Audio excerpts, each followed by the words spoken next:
all of you. Today our topic is scaffolding safety. ठीक है, इससे पहले हमने स्कैफोल्डिंग की डिफिनेशन जानी थी, ठीक है।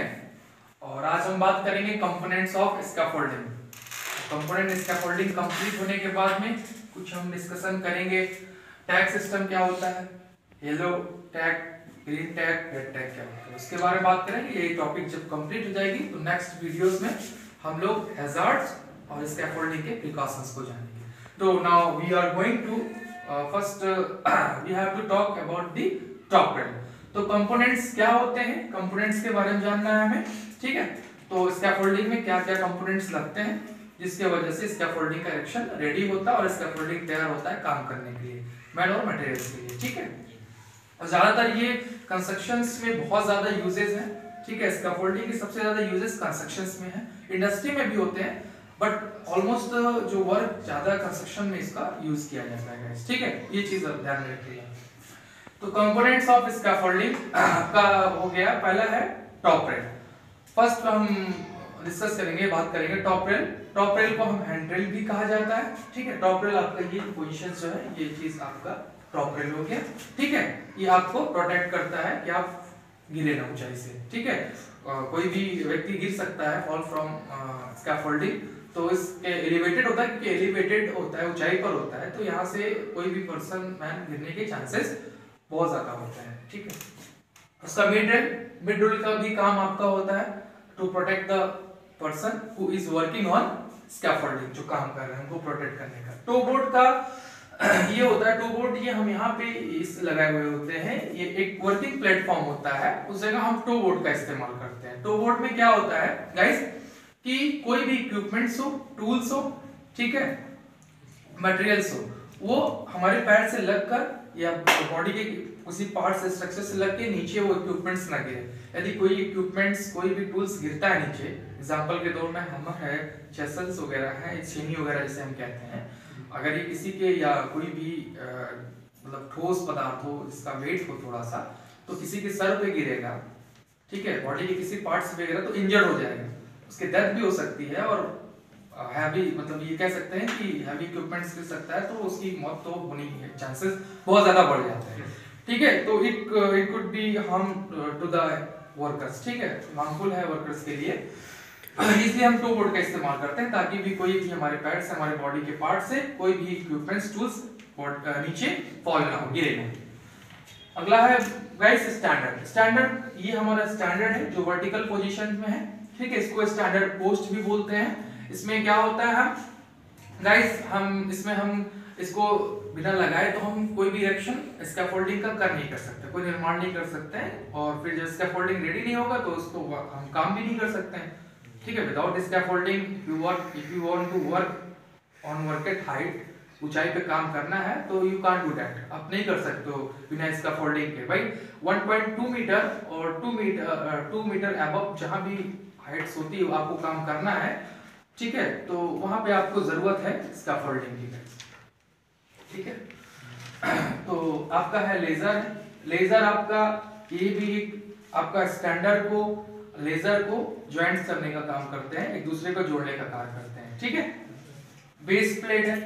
बेस प्लेट गाइस ये होता है आपका, ये बेस प्लेट होता है जो सोल प्लेट के ऊपर रखा जाता है या सरफेस के नीचे जस्ट होता है, सरफेस के जस्ट ऊपर होता है, जो भी आपकी सतह होती है, ठीक है। इसमें अगर हम बेस प्लेट का इस्तेमाल नहीं करेंगे तो जो अगर हम डायरेक्ट स्टैंडर्ड पाइप को सीधा खड़ी कर देंगे तो वो अंदर जो है एंटर कर सकता है सॉइल के अंदर, सरफेस के अंदर, तो it could B collapse your scaffold. आपका जो पहाड़ है, जो आपका भाड़ा है, जिसको हम स्टेट वाइज बोलते हैं ना, कुछ जगह पे इसको पहाड़ बोलते हैं, कुछ जगह पे इसको भाड़ा बोलते हैं, तो वो that could be fall and it could B collapse. Fall भी हो सकते हैं, जो यहाँ पे वर्कर्स हैं, एम्प्लॉइज का जो वर्कर्स काम कर रहे हैं, और यहाँ पे ये जो है पूरा स्ट्रक्चर भी जो है कोलैप्स हो सकता है, ढह सकता है अनइवन सरफेस पे, ठीक है, अनइवन सरफेस है। तो इसलिए हम यहाँ पे बेस प्लेट का यूज करते हैं ताकि जो है हमारा स्ट्रक्चर इजीली जो है स्टेबिलिटी हो, लोग उस पर वर्क कर सके, कोई भी इंजरी और हैजर्ड्स ना क्रिएट हो। इसी के साथ साथ हम सोल बोर्ड की बात करेंगे। सोल बोर्ड गाइस कब होता है, जब हमारा जो सरफेस एरिया होता है, सरफेस एरिया में जो है क्या होता है कि सरफेस एरिया अगर हमारा अनइवन है, ठीक है, और आपकी सॉइल की जो कंडीशन है वो अच्छी नहीं है, ठीक है, तो उसमें मे भी चांसेस ज्यादातर होते हैं कि कोलैप्स करने के चांसेस होते हैं स्कैफोल्डिंग के गाइस। तो इस सिचुएशन में हम क्या करते हैं गाइस कि सोल बोर्ड का इस्तेमाल करते हैं, वो भी वुडन का भी होता है, मेटल्स का भी होता है। तो उसको हम अनइवन सरफेस पे उसको स्टेबिलिटी मतलब उसको रोकते हैं, वहां पे उसको वहां पे स्टेबल करते हैं, वहां उसको रखकर उसके ऊपर हम बेस प्लेट को रखकर और स्टैंडर्ड को पोजीशन देते हैं, खड़ा करते हैं, ठीक है गाइस। उसके साथ साथ भी इरेक्शन का काम चलता रहता है। स्कैफोल्डिंग प्लांक, इसको प्लांकिंग भी बोलते हैं।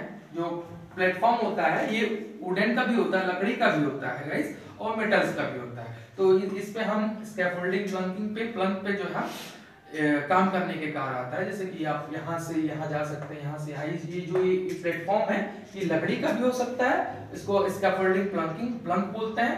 और ये प्लेटफॉर्म आपको मटेरियल्स, इक्विपमेंट्स, टूल और पर्सन को भी स्टेबिलिटी देता है, उस पे खड़ा करने की क्षमता देता है, ठीक है। ये लकड़ी का भी हो सकता है और मेटल्स का भी हो सकता है गाइस। ब्रेसिंग है, ठीक है, ये डायगोनल ब्रेसिंग से होते हैं, इसमें लॉन्गिट्यूडनल भी ब्रेसिंग्स है आपका और आपका लॉन्गिट्यूडनल ब्रेसिंग्स हो गए और आपका जो है डायगोनल ब्रेसिंग्स हो गए। इनका कार्य क्या होता है कि जो है ये स्कैफोल्डिंग को इतनी ताकत देते हैं, इतनी क्षमता, स्ट्रेंथ देते हैं ताकि आपका जो स्कैफोल्डिंग हो वो कोलैप्स ना हो, ठीक है गाइस। उसके बाद में आपका हो गया है कपलर। कपलर का काम क्या होता है, यहाँ पे देख लीजिए कपलर, ये आपका कपलर का कार्य है। ये चीजें देखिए गाइस, ये कपलर, ये जॉइंट्स को टाई करते हैं, जोड़ते हैं, ताकि जो है बहुत ही स्ट्रॉन्ग स्ट्रेंथ में वर्क कर सके और कोई भी मतलब इक्विपमेंट्स ढीला ना हो, टाइट हो, नहीं तो फिर वो कंपोनेंट्स ढीले होंगे तो वो एक दूसरे से खुल के गिर सकते हैं, तो कोलैप्स होने के चांसेस बनते हैं। ये लॉकिंग कैस्टर के बारे में हम ये बताना चाहेंगे गाइस। इसमें क्या होता है कि लॉकिंग कैस्टर जो मोबाइल प्लेटफॉर्म, मोबाइल स्कैफोल्डिंग का यूज करते हैं, जहां पे वेयर हाउस में हम यूज करते हैं, या कभी कह सकते हैं कि फायर इक्विपमेंट्स का इंस्टॉलेशंस करना है, लाइक स्प्रिंकलर लगाना है या भी और कोई इंस्टॉलेशंस करना है, या आपको ऊंचाई पे बल्ब लगाना है, फैन लगाना है, तो जाहिर सी बात है वहां हमें मोबाइल स्कैफोल्डिंग की जरूरत पड़ेगी। तो अगर उसका मोबाइल स्कैफोल्डिंग का मतलब होता है आप एक स्थान से दूसरे स्थान ले जा सकते हैं, उसमें व्हील्स लगी होती हैं, कैस्टर, लॉकिंग कैस्टर बोलते हैं।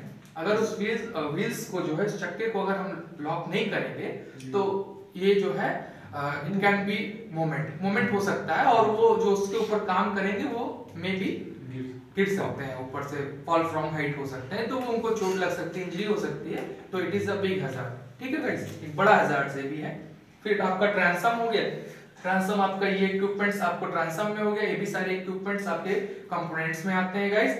फिर आपका लैडर हो गया। लैडर का यूज क्या होता है गाइस कि जो हम आपका लैडर होता है, लैडर को हम गाइस यहाँ पे लगाते हैं स्कैफोल्डिंग पे, एक्सेस एंड इग्रेस के लिए, आने जाने के लिए हम लैडर का इस्तेमाल करते हैं ताकि हम इजीली ऊंचाई पर जा सकें और नीचे आ सकें गाइस, ठीक है। तो ये लैडर का वर्क हो गया। लैडर भी बहुत इंपॉर्टेंट है आपकी स्कैफोल्डिंग के इरेक्शन में और वर्क में, ठीक है गाइस। लैडर 75 डिग्री पे इसको लगाना भी चाहिए, इसकी कुछ डिग्री एंगल वाइज भी लगाया जाता है, वो डिपेंड करता है सिचुएशन कैसी क्या हो, ठीक है। 75 डिग्री पे भी इसको हम लगाकर लोगों को आने जाने की अनुमति देते हैं। अच्छा, और जहां पर हम लैडर लगाएं उसी जगह पे हम ग्रीन टैग का भी इस्तेमाल करें, क्योंकि वहीं पे अगर हम शो करेगा कि लैडर आपकी यहाँ लगी हुई है, तो यहाँ पे अगर शो करेगा कि हाँ यहाँ ग्रीन टैग लगा, तो लोग जो चढ़ेंगे ऊपर तो उनको लगेगा कि हमारा स्कैफोल्डिंग जो है वो सेफ है, पहाड़ हमारा बड़ा सेफ है, तो उनको पहले सामने दिखना चाहिए, और उनको सामने भी दिखना चाहिए green tag, red tag, yellow tag, ठीक है, उनको सामने दिखे ताकि उनको क्लियर हो जाए कि इस पे काम करना है कि नहीं करना है, ठीक है guys. Now next topic is here tag system. Tag system, scaffolding का टैग सिस्टम क्या होता है इसके बारे में हम जान लेते हैं। देखिए टैग सिस्टम में क्या होता है, ग्रीन टैग, येलो टैग और आपका रेड टैग। आपका गाइस क्या होता है, आपका ग्रीन टैग में होता है स्कैफोल्डिंग रेडी टू यूज, आपका जो स्कैफोल्डिंग है वो रेडी है, तैयार है काम करने के लिए, ठीक है, यू कैन वर्क, ठीक है, आप काम कर सकते हैं।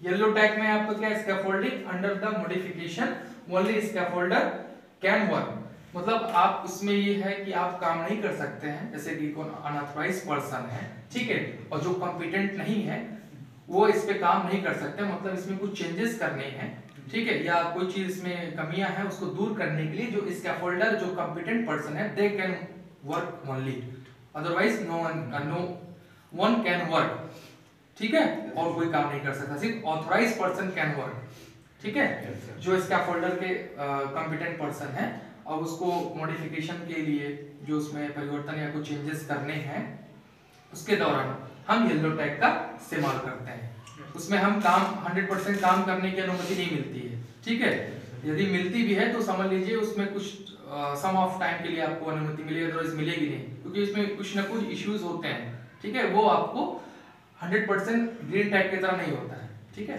उसमें भी कुछ चेंजेस करके उसके बाद आपको अथॉरिटीज मिलती है, then you can work. Red tag में गाइस क्या होता है, डू नॉट वर्क, आप रेड टैग में सीधा है कि आप इसमें कार्य नहीं कर सकते हैं जब तक आपका ग्रीन टैग होगा, ठीक है, आपका ठीक होने के बाद स्कैफोल्डिंग सब कुछ वेल एंड गुड होने के बाद देन यू कैन वर्क, ठीक है, उससे पहले आप रेड टैग अगर आपके स्कैफोल्डिंग के नियर बाई वहां पे ये लगा हुआ है तो आप काम नहीं कर सकते हैं, ठीक है गाइस, गॉट इट, क्लियर है, यस सर, ओके।